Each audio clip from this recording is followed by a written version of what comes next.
Hi, and welcome to Lumi Stitch. My name is Jessica, and in today's episode, I'm gonna show you how to save money by overdying your own floss. In today's economy, a lot of people are losing their jobs, and this uncertainty with our government being shut down, it is so helpful to know how to dye your own floss.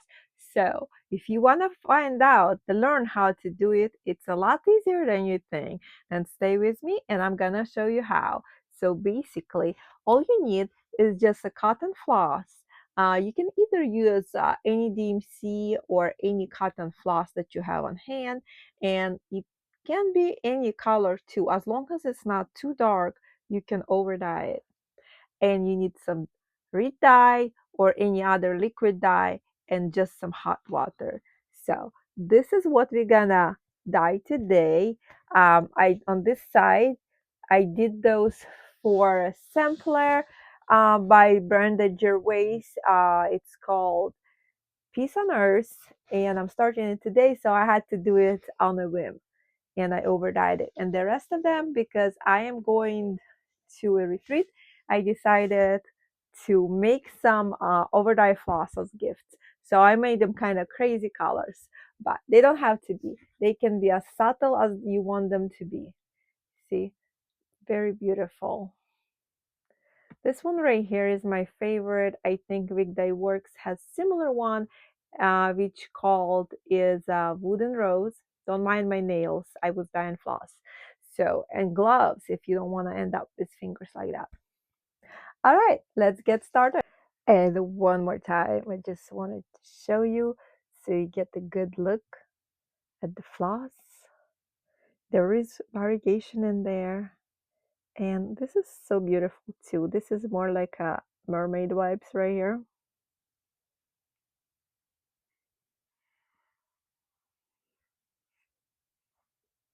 These are the things you need. You need floss, you need dye. Make sure the dye is all purpose.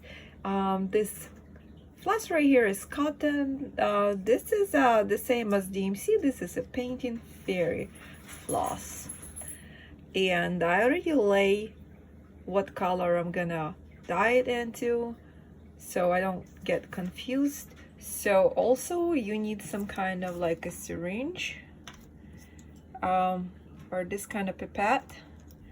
You need some kind of container that you're not eating off, and make sure to protect your surface. Very important because the dye will stain. So for this type of dye, you have to have hot water. You would need to, since we're not gonna submerge almost all of it, or you can be just first gonna use this. It's gonna be two methods I'm gonna show you. We're gonna use it to submerge it in the second step for the white ones, and for this white ones we're gonna drop some of the paint on there. All right, so first step, you need to boil some water, pour some in there, take a syringe, and I'm using this kind of a syringe. You can use the ones for the for the medicine, or they have those how they have this cough syrup and they have this little cups in there. You can use that for measurement too. You just need a little bit, and you can put it inside here and put some water in there. We do want to make it kind of concentrated because the dye actually looks a lot darker when you just making it, and when it dries it's a lot lighter. So keep that in mind when you're dyeing. So what we're gonna do, the next step, you need to take off this little plastic from the floss and leave it like that on all of the flosses. If you wanna kind of know what color that is, well, whatever close color to it, you just keep your little plastic next to it, and then you can cut this piece out and stick it with tape on the floss drops that you're gonna put them on after they dry. So I'm gonna use the taupe right here for this too, and I drew some of the color in the syringe from the bottle, you can see that I'm not using very little water, because you don't want to waste your paint. This kind of looks very light, but I think this is gonna be good for this one right here.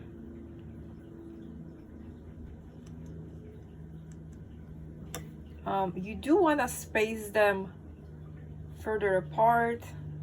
I just have them very close for the purpose of showing them.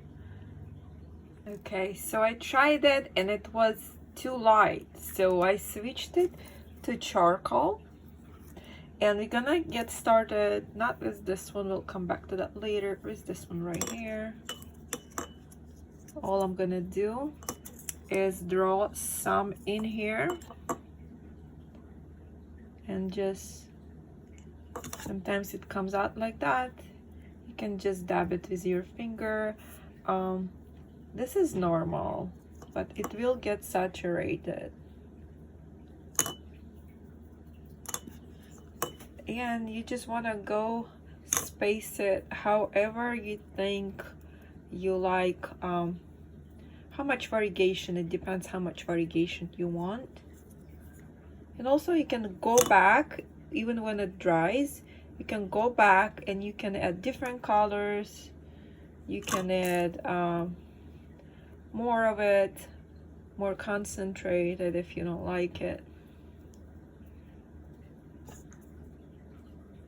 But this is the easiest way to do it. I think like maybe even a child can just have this sprinkled on and lay it there and leave it until you can remove extra water after this is soaked in. Don't wet it because if you do wet the DMC, the paint is not gonna soak in that much.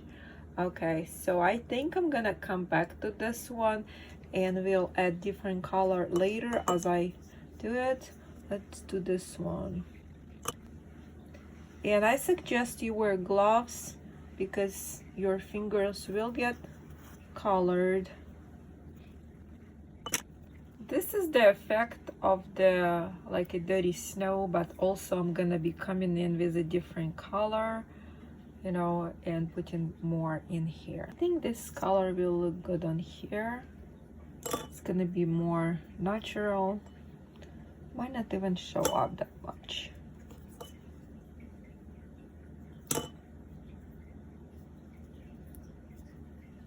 Yeah, you see how it is when it dries, it's probably not gonna show up much. You probably want to do like a chocolate brown or a dark brown. So every time you dye, you want to pick a color of DMC or painting fairy floss that is lighter than the color you're going to be dyeing over. That way you have the variegation. Went ahead and I changed the dye in here. I'm going to reboil my water because the water cools off very fast. And then we're going to go over these three. That way we have like the browns, but they're going to have like different shades of the brown spots. Okay, this is a chocolate brown right here. This is the color I'm using. I mixed a different color, and this is gonna show up a lot better. Just gonna do little sprinkles right here. I think it's just sprinkles out a lot more than when I usually dye it when there is no camera, because it's a lot harder to do with the camera on.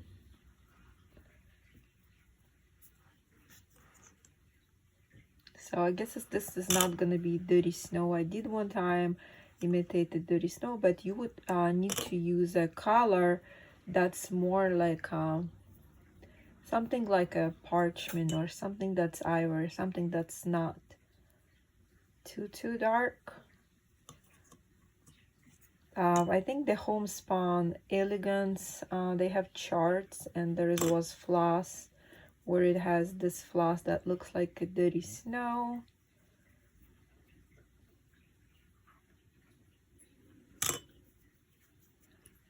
When it's all done and dry, it's gonna look.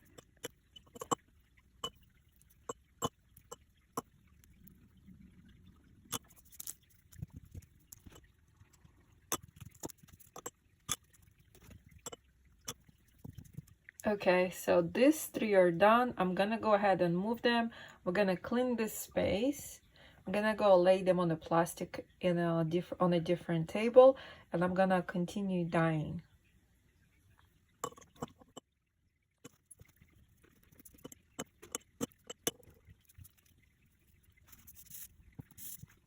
Next, I'm gonna try to use the royal blue on this too, and I'm gonna maybe partially submerge this one and this one, and I'll show you the effect of it.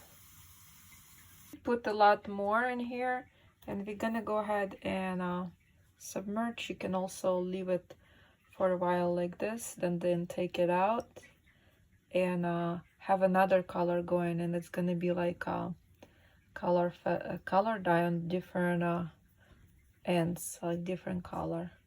I'll do it on this one.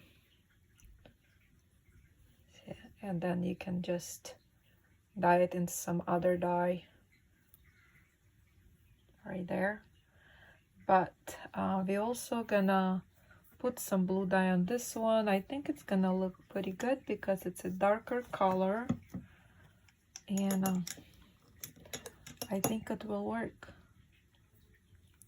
It's just gonna take a different shade of brown. I felt like that one needed more character. It was a little bit boring. And you guys, I'm going to retreat, so this is part of the floss I'm gonna be giving for table gifts, making like 10, that's what they told me, 10 packs, and I'm making other stuff, so I'm making the gifts that people would love.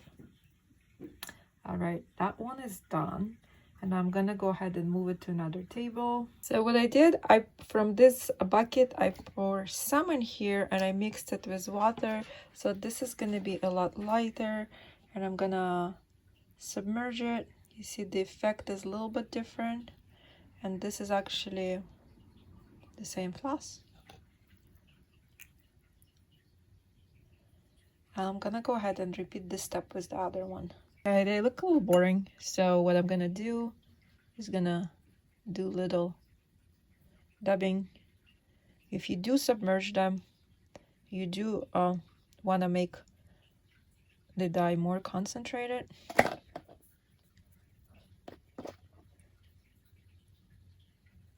This is just to give it more character.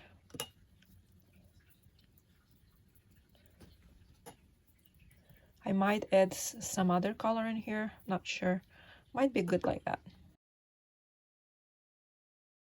To plus 2 containers like this, and put one end to another and one to the other, and what will happen, the paint will climb over and it meet in the middle, and then you'll have like a tie-dye or ombre. This one I'm gonna do with the lighter color.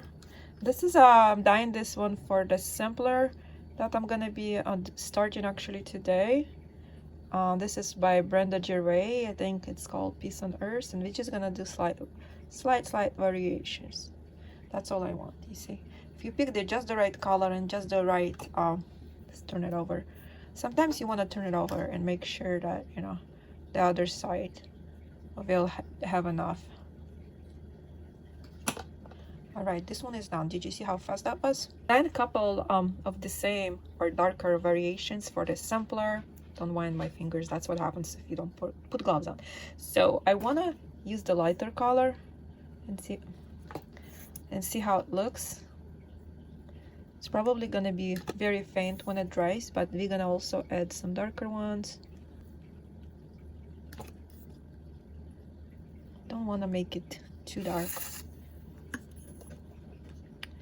You can, however, go in the middle and kind of create more interesting look. And of course, I'm just gonna dab it, turn it over. Sometimes you just want to do that.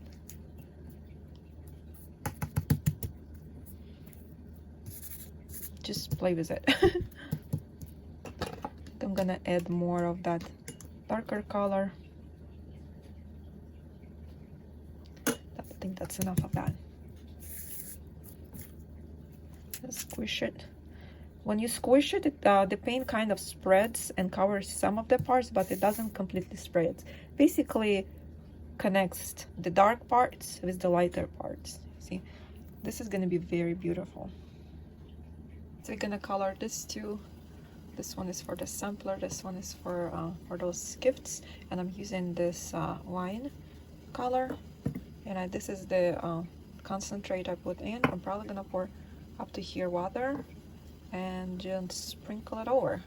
Okay, let's do color over. This is a burgundy one,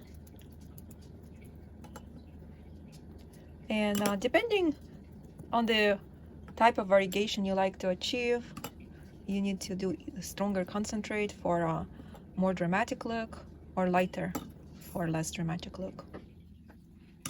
There's so many possibilities, you guys. You don't have to do red on red. If you want something crazy, you can pick something like the opposite. You can get a blank color and just do all the colors of the rainbow if that's what you like. I'm just gonna do that. And you don't want to get the thread tangled up, but you can gently squish it and stuff.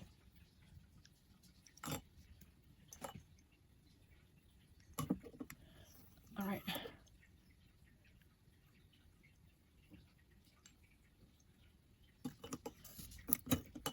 I think this is gonna turn out perfect. This is for my sampler. This is more dramatic. I decided to add some of this and this because it was kind of a little boring to me. I think that's gonna add a little bit of a character to this floss. Don't be afraid to experiment, because there's nothing to lose. I also brought this one back, and I'm gonna add some red color to it. Well, I should say burgundy. I think it's gonna be more interesting. Brought this blue and I just dunk it in where the white parts were, and if you do the blue and a purple, you'll get, blue and a red, you'll get purple. The next one we're gonna do is truly green. I have these two colors, and we're gonna do purple, and I picked those two colors, so I'm just gonna sprinkle all over it. This is how the truly green looks. To make it more murky, I'm gonna go ahead and add some charcoal gray inside here, and just try to get maybe like 10 drops. Try to get the color that I want. This is what kind of result I have after adding more charcoal and after squishing it and kind of like rubbing it on the plastic on the leftover paint. But the way I do it, you don't want to tangle the threads. You just do it gently, like you're wiping the table gently. Then I go ahead and paint this, and again painting this purple. I only have a tiny bit in here. I'm gonna go ahead and start sprinkling all over. Okay, just gonna come back and dab it, because since it's not wet, it's gonna roll over. But if you don't like this rolling over, you can always just do that. This is actually could be considered done if you like that kind of dramatic look. Just pick a lighter color of DMC or painting fairy floss, and a darker color of this one. I got tangled, but I'm pretty good with untangling it, so I'm not worried about it. This one is gonna have more even variegation, because the color in this is darker. When it dries, it's gonna get a lot lighter. This is how easy it is to color the floss. This right here is the floss we're gonna dye. This is for my sampler. I'm using this chocolate brown and wine color. I already pre-mixed this too. I just kind of eyeballed it to be half and half. So I wanted this chocolate to have more like a reddish undertone. I'm boiling some water, and then I'm gonna just dab it with the syringe all over, and I'll show you what it looks like. I just went ahead and I dunked it in this here. Just like taking the end, dunk it for a couple seconds, squish it out and take it out. So this is going to be more subtle, and that's what the look I'm going for, and that would be all of that things we dyed today. I'm going to go ahead and show you what all of them together where I lay them to dry. Okay, you need to make sure there is a vinyl. I have a vinyl on the table, plus I added a napkin right here. So this right here up to here is for the sampler, and this right here we just dyed it. They're gonna give it for the gifts, for the table gifts. We'll see how they turn out. And what you have to do now, you need to let it dry. If you're impatient, you can take it, hold one end, and use a hair dryer to dry it. If you're not impatient, I done that before, and you can see what color that is. They are going to be a lot lighter, and the colors look a lot nicer comparing to when you're looking at them being dry and you're thinking, oh my god, what is the heck is that? But trust me, they will look nice. Okay, you guys, I couldn't wait, so I just iron over this floss. This is for the sampler that I'm doing. This right here, the one on the left, it actually reminds me of the Cherry Cobbler by Classic Colorworks. And this other one, I forgot the name of it. Excuse my nails, you know, I was painting, so they're not washing out for a few days. And my fingers. But basically the way I do it is like this. I have towels here. These are the towels. I only use it for ironing stuff. We do not do anything else with them. I just only use them for crafting towels. They're different color than the rest of my towels. So the crafting towels, I have them in white so I can tell them apart. Then I put the paper towel over and I just iron over. You can put like a napkin. You can see there's like an imprint from here. Extra, this is extra dyes coming out. So if you want to do it, and you just iron it. But make sure that the steam setting is off. And this one, you can see it's not ironed yet, but I'm gonna put the napkin like that. Just keep on going with an iron. Then I'm gonna unwind it, and if it's a little bit damp, might leave it to dry, but I'm in a running short on time, so I'm doing it because today I'm supposed to start a sampler, and I'm just gonna show you also the linen that I dyed. This is the linen for this floss. Let's see, some of that floss is going to be on here, so I really like the result. I think the called for linen was Tobias, and I looked at the color. It's not the same, but it's in that same family. There's another one that I just ironed over, and you see how subtle the variegation is, but it's so beautiful. I'm gonna go ahead and unwind it, and then I'll cut them and I'll put them on the floss straps. I'll show you at the end when they're all ironed and on floss straps. And excuse my Halloween nails. I have finished dyeing the floss. These are the results.